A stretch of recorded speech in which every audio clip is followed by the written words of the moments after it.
చంద్రబాబు నాయుడు ఇవాళ ఇచ్చినటువంటి లిస్టు ఏదైతే ఉందో 2014 వరకు అంటే కాంగ్రెస్ గవర్నమెంట్ ఉంది. అప్పటితో పోల్చుకుంటే తన హయాంలో శాంతి భద్రతలు బాగున్నాయి. అదే జగన్ వచ్చినప్పుడు నాశనం అయిపోయినాయి అని ఒక డేటా ఇచ్చుకొచ్చారు.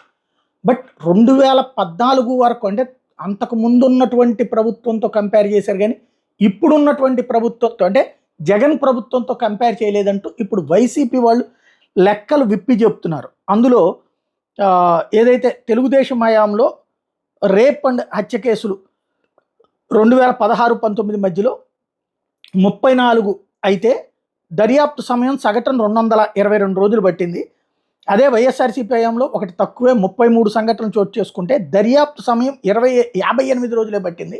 అంటే దీన్ని బట్టి ఎవరు కరెక్ట్గా ఉన్నారు అని ప్రశ్నిస్తోంది. అట్లాగే గ్యాంగ్ రేపులు నమోదైన కేసులు తెలుగుదేశం హయాంలో 70 అయితే దర్యాప్తు సమయం 250 రోజులు పట్టింది. అదే జగన్ హయాంలో 69 అయితే 37 రోజుల్లోనే దర్యాప్తు తేల్చి శిక్షలు పడ్డాయి అన్నటువంటి విషయాన్ని హైలైట్ చేస్తూ వస్తున్నారు.